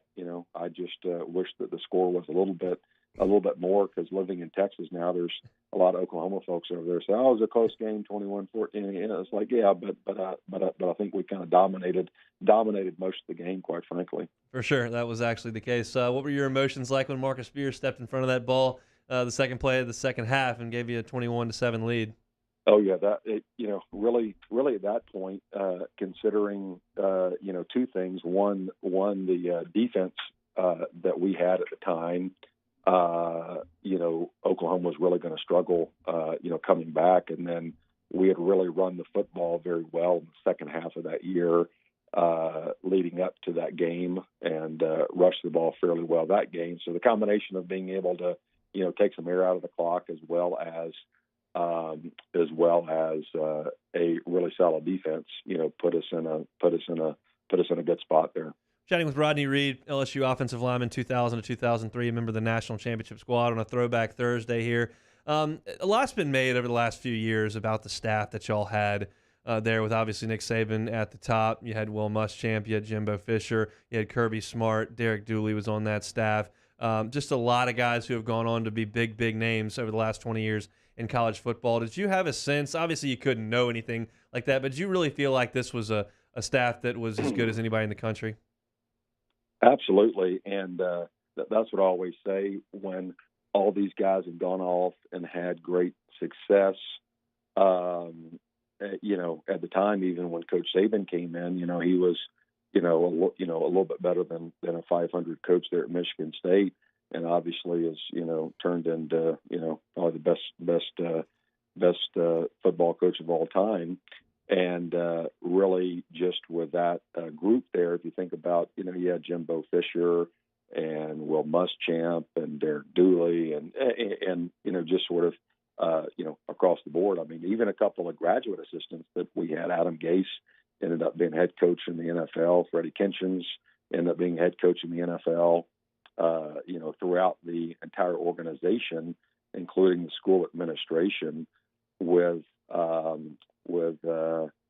Chancellor Emmert, who's, obviously running the NCAA now, Dan Radakovich, who's the athletic director at Clemson, top to bottom was just fantastic. And it was really neat to sort of, grow that experience, because at that time, a lot of those coaches and administrators were still unproven, in their sort of young 30s or, early 40s, still kind of proving themselves out. And again, people sort of forget the challenges that we had my first year at LSU in '99, when the entire coaching staff had gotten let go. And then you bring in this brand new staff, and not a lot of coaches, or really no coaches, came with Coach Saban from Michigan State at the time. So it was, getting a diverse group of coaches who really had not coached together. And looking back now and seeing the success that all these folks have had, it's just been incredible. Fantastic. So you always knew you were well coached, and certainly the last 20 years has proven that out with the success that's happened for those guys. Rodney Reed, starter for the 2003 national champion, and as his bio says, did not allow a sack that entire season up front. We appreciate a little bit of time. Have a great holiday season. Thanks, guys. That is Rodney Reed. Part of our Throwback Thursday. We ran long with the highlights and whatnot, so I didn't get a chance to kind of talk about a little bit more about the game and then kind of my experience as a high school sophomore. But we're going to do that when we come back next on Hunt and Hill. Hunt Palmer, Jeremy Hill, Hunt and Hill. Our listeners fire off their opinions on the jimsfirearms.net hotline at 499-1045. Keep listening for your next chance to shoot us your thoughts with the jimsfirearms.net hotline on 1045 ESPN Baton Rouge. Week 15. ESPN to cast your vote in the Citizens Bank and Trust poll of the day. Vote daily inside Off the Bench, Hunt and Hill, the early line. And after further review, Citizens Bank and Trust brings you the poll of the day via Twitter at 1045 ESPN. To the heroes who are working tirelessly to care for our communities, we thank you. We will never forget the countless hours you dedicated on the front lines, choosing to risk your own health to fight for our friends, neighbors, and family members. I mean, you guys are out on the front lines fighting it. We are grateful for your heroic acts and unwavering spirit. Together, we are overcoming this adversity and make our state healthier and more vibrant again. Ochsner Health.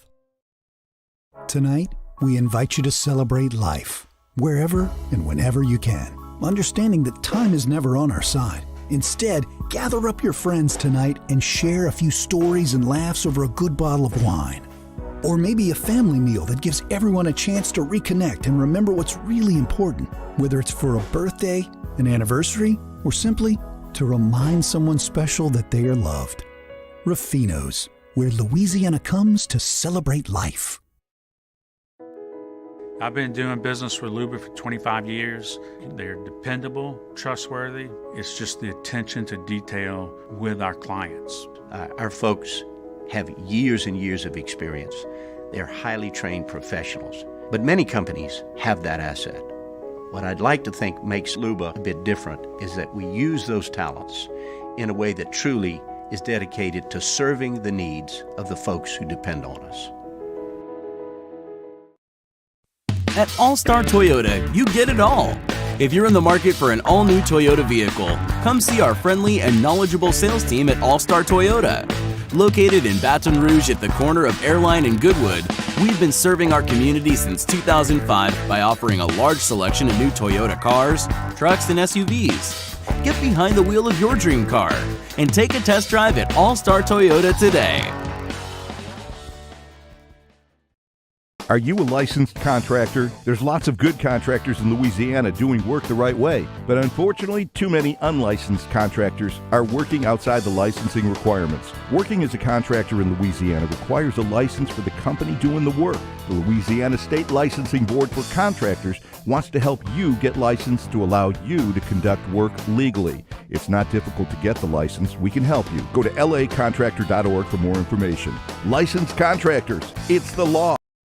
Crime has serious consequences, but anyone can make a mistake. If you find yourself in trouble with the law, know that you have rights, and it's okay to demand them. The law offices of O.C. Brown are here to protect you and your rights. Felony or misdemeanor, DUI or drug charge. No matter what crime you're accused of, you still have rights. Let the law offices of O.C. Brown uphold them. Call 225-343-1111. Your law firm for a lifetime. Gulf Coast Office Products is a nationally recognized Savin office equipment dealer based right here in Louisiana. Over 100 employees strong, Gulf Coast has the boots on the ground to support all vertical markets, from education, engineering, legal, and finance. With the latest in office technology, from desktop to production segment units, Gulf Coast and Savin have the perfect fit for you. Call 225-756-2644. That's 756-2644 for Gulf Coast Office Products. Bayou Ford has 0% for 60 months on new Ford F-150s. All new Bayou Ford vehicles come with a 1 million mile powertrain warranty. And now 0% for 60 months on Ford F-150s. If you need sales or service, We celebrate Christmas. Get you ready for the holiday season? What's on your sporting Christmas wish list? Ho, ho, ho, TB. 7 to 10 a.m., 104.5 ESPN.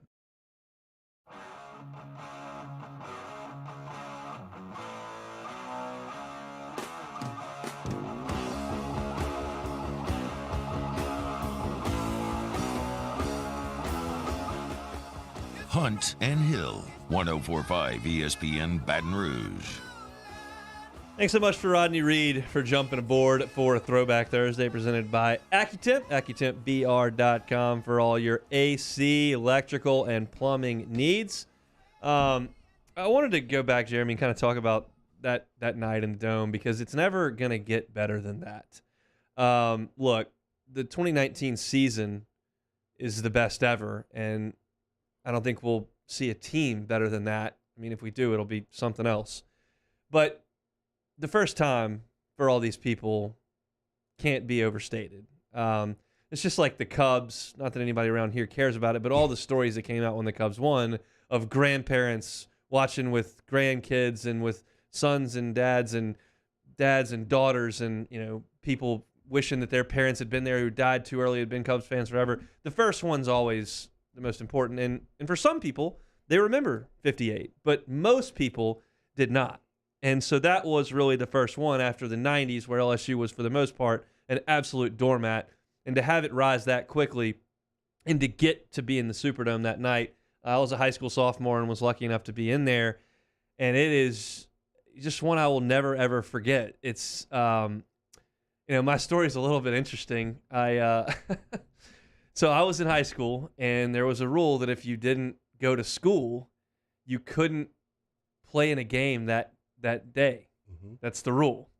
So I had a JV basketball game that Monday, and the game was on a Sunday.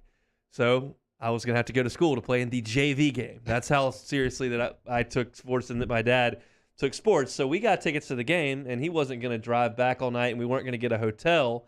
So when we actually, were lucky enough to find a way to get tickets, there was some extra money to scrounge up. So he goes, we're going to charter an airplane down there. I said, charter a plane? Like the celebs? Like a jet? He's like, no. We show up to the airport on a Sunday after church, and this thing sitting on the tarmac is a Honda with wings. It's got a pilot seat, a co-pilot seat, and a little bench behind it. It's the size of a sedan. My Explorer is bigger than this plane. And my dad looks at it. He didn't really know what he was getting into. He goes, well, if we go down, I hope it's on the way back. So I hope we get to see it. And it was like an hour and 20 minutes down there, and it was like 2 hours and 15 minutes on the way back with a headwind. But we went down there, and I get to go, and my aunt and uncle, by chance, are like 10 rows below us. We're in the end zone corner, right where Skylar Green actually turned the corner and scored. And at the end of the game, it goes final, and I run down and hug my aunt and uncle, and I come back up the stairs, and my dad is just standing there staring at the Jumbotron, and I can still see it's that old Toonses logo with the Go font and the cat coming over the top of it, in purple and gold in the old Superdome square scoreboards, and it said LSU 2003 BCS National Champions. And my dad is just staring at it, crying, just stare. And it was surreal to even see that. The other vivid memory I have is Vincent breaking that first one, and I was wearing Mardi Gras beads, and I jumped up and down so hard that the beads snapped and fell all over onto the row and into the aisles. It was, it was just amazing to see. And the last memory I have was hilarious to me at the time. And it's amazing I still remember some of this stuff. But if you'll remember, obviously the last play was Donnie Jones' punt. Mm-hmm. So there's 9 seconds left. We've got a 7-point lead, and my dad looks at one of his buddies, who another coincidentally was a section over, and my dad goes, "What do we do?" And my dad was talking about, like, what do we do with 9 seconds left? Like, do you try to run it? Do you try to punt it? How do you maneuver fourth down with 9 seconds left? So he looks and goes, "What do we do?" And the guy looking at my dad, who had obviously had a few pops, he goes, "We're going to the corner." Like, he thought, what do we do after the game's over? Not how do we run 9 seconds off the clock. It was just, again, it'll never be better than that night, because it was the first time for all these people in the state and for LSU to get into that Superdome and play for a championship. And against a power like that, you just didn't know, like, we're LSU. Like, it wasn't like it is now, where when we come in, we're the brand that shows up. Like, it was very much not like that. Oklahoma was coming off a national championship 2 years before that. It's one of the best nights ever, and I think there's a lot of people that can and put some memories in the Bayou Ford chat. You're a little bit younger than me, so you would have been in middle school for that. But I'm sure you remember that game. Oh yeah, I do. I still remember that game. That's like I said, that was early on in my football career. Just following the Tigers so closely. My cousin played a few years after that, so I was involved with the team, and I really followed the Tigers very closely. But for me, I think just looking back at it, it's expectations going to a season. Just LSU program not being the historic program and the historic brand that an Oklahoma program was. Just going into that season, going into that game.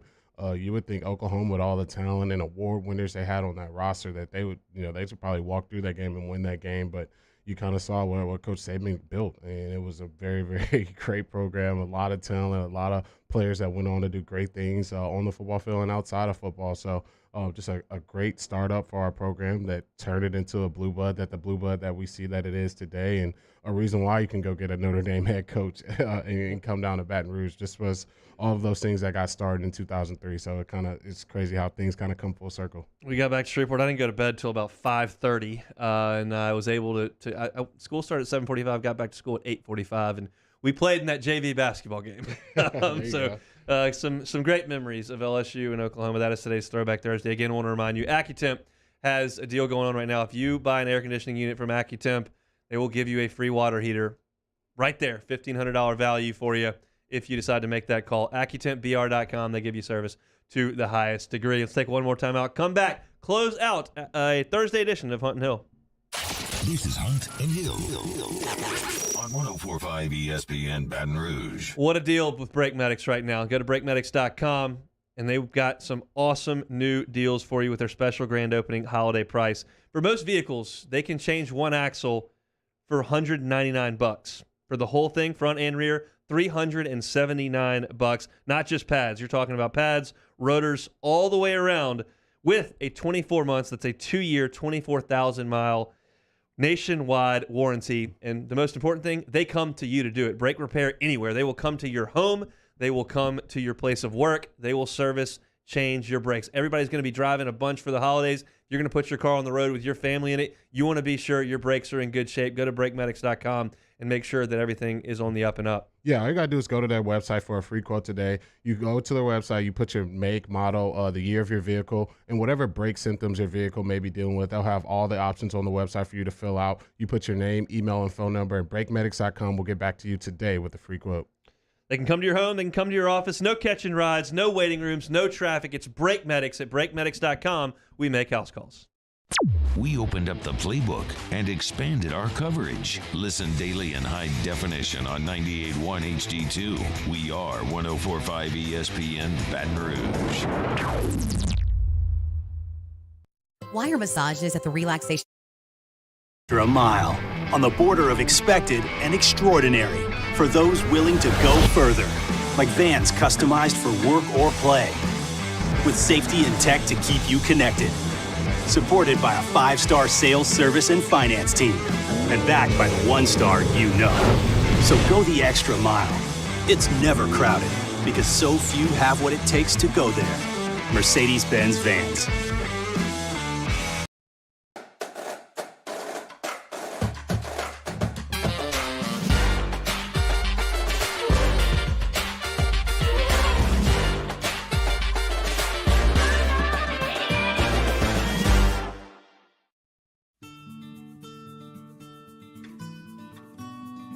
This is a house call. This is a follow-up appointment. This is a diabetes checkup. This isn't just more convenient care, it's more advanced care. This is innovating healthcare at Louisiana's #1 hospital, Ochsner. ServiceMaster Elite create clean, disinfected work environments. As a local business, we take pride in serving the New Orleans and Baton Rouge areas. Our cleaning protocols follow CDC and OSHA standards for healthcare settings, offices, senior living, restaurants, and industrial plants. Contact ServiceMaster Elite to get your operation ready for reopening with germ disinfection cleaning. ServiceMaster Elite, the trusted choice in professional cleaning since 1996. At All Star Toyota, you get it all. If you're in the market for an all-new Toyota vehicle, come see our friendly and knowledgeable sales team at All Star Toyota. Located in Baton Rouge at the corner of Airline and Goodwood, we've been serving our community since 2005 by offering a large selection of new Toyota cars, trucks, and SUVs. Get behind the wheel of your dream car and take a test drive at All Star Toyota today. It's no secret. The best oysters in Baton Rouge are at Jolie Pearl Oyster Bar. Enjoy mouth-watering South Louisiana flavor and oysters from all over the country. And don't forget our nightly drink specials.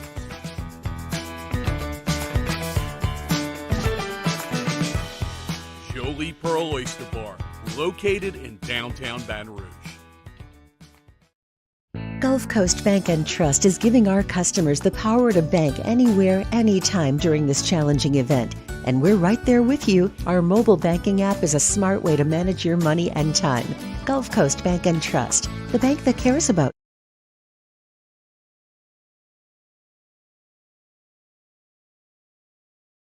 Season. Plus, we preview Thursday Night Football between the Chiefs and the Chargers and more. Join us, 2 p.m., 104.5 ESPN Baton Rouge.